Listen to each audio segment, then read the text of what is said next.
Hi നമസ്കാരം. RJ സൂരജാണ് ഖത്തറിൽ നിന്നാണ് സംസാരിക്കുന്നത്. ഇപ്പൊ ഖത്തറാണല്ലോ സംസാര വിഷയം. രാവിലെ പോലെ നാട്ടിലെ ബന്ധുക്കളും ചങ്ങാതിമാരും അയൽരാജ്യത്തുള്ള സുഹൃത്തുക്കളൊക്കെ വിളിച്ചിട്ട് എന്താണ് അവിടെ പ്രശ്നം, നിങ്ങളാകെ പെട്ടിരിക്കാന്ന് കേട്ടു, നിങ്ങൾക്ക് ഭക്ഷണമൊന്നും കിട്ടാനില്ലെന്ന് കേട്ടു, നിങ്ങൾ ബുദ്ധിമുട്ടാണെന്ന് കേട്ടു എന്നുള്ള രീതിയിലൊക്കെ സംസാരിക്കുകയാണ്. എന്താ ഇവിടെ ഒരു യുദ്ധം നടക്കുന്ന പ്രതീതിയോടെ ആൾക്കാർ സംസാരിക്കുന്നത്. പക്ഷേ ഇവിടെ ജീവിക്കുന്ന ഞങ്ങളെപ്പോലുള്ള പ്രവാസികൾക്ക് പറയാനുള്ളത്, എന്റെ ചങ്ങാതിമാരെ, ഇവിടെ യാതൊരു പ്രശ്നവുമില്ല. ഇവിടെ ആർക്കും ഇതൊന്നും ഫീൽ ചെയ്തിട്ടും കൂടിയില്ല.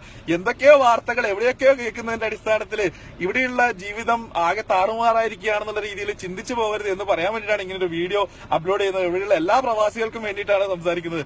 ഇവിടെ സാധാരണ രീതിയിൽ എല്ലാ ദിവസത്തെയും പോലെ കാര്യങ്ങൾ നടന്നു പോയിക്കൊണ്ടിരിക്കുകയാണ്. ഒരു പ്രശ്നമില്ല. എല്ലാവരും രാവിലെ എഴുന്നേക്കുന്നു, അവരവരുടെ ജോലിക്ക് പോകുന്നു, നോമ്പെടുക്കുന്നവർ നോമ്പെടുക്കുന്നു, കറങ്ങി നടക്കുന്നു, എല്ലാ കാര്യങ്ങളും യൂഷ്വൽ ആയിട്ട് നടന്നു പോയിക്കൊണ്ടിരിക്കുകയാണ്. ഒരു പ്രശ്നമില്ല എന്നുള്ളതാണ് മനസ്സിലാവുന്നത്. കുറച്ച് രാജ്യങ്ങൾ, അയൽപക്കത്തുള്ള കുറച്ച് രാജ്യങ്ങൾ ഉപരോധം ഏർപ്പെടുത്തിയുകൊണ്ട് അങ്ങനെ തളർന്നു പോകുന്ന രാജ്യം നല്ല ഖത്തർ. ലോകത്തിലെ ഏറ്റവും വലിയ സമ്പദ്ഘടനയുള്ള രാജ്യമാണ് ഖത്തർ. ഏറ്റവും വലിയ വിമാന കമ്പനി ഖത്തർ എയർവേസ് ഉള്ള രാജ്യമാണ് ഈ ഖത്തർ. ദിവസേന 100 കണക്കിന് കപ്പലുകൾ വന്നു പോകുന്ന ഏറ്റവും വലിയ ഇന്റർനാഷണൽ പോർട്ടുള്ള ഒരു രാജ്യമാണ് ഖത്തർ.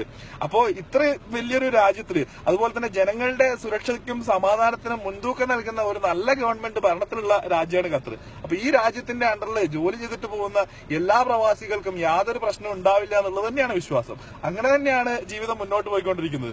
അപ്പൊ നാട്ടില് ചില ഓൺലൈൻ പത്രങ്ങളും അതുപോലെ തന്നെ മാധ്യമങ്ങളും ഒക്കെ അവരുടെ റേറ്റിംഗ് കൂട്ടാൻ വേണ്ടിയിട്ട് ഇവിടെ എന്തോ വലിയ ബുദ്ധിമുട്ടാണെന്നുള്ള രീതിയിൽ നമ്മുടെ നാട്ടിലെ ജനങ്ങൾക്കിടയിൽ അവതരിപ്പിച്ചുകൊണ്ടിരിക്കുകയാണ്. അതിൽ വീണു പോകരുത്, ടെൻഷൻ അടിക്കരുത് എന്ന് മാത്രമേ എല്ലാ പ്രവാസികൾക്കും വേണ്ടിയിട്ട് പറയാനുള്ളൂ. ഇവിടെ എല്ലാ ദിവസത്തെയും പോലെ എല്ലാ കാര്യങ്ങളും സ്മൂത്ത് ആയിട്ട് നടന്നു പോയിക്കൊണ്ടിരിക്കുകയാണ്. യാതൊരു പ്രശ്നമില്ല.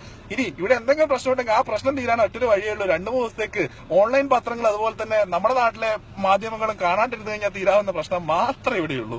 നന്ദി, നമസ്കാരം.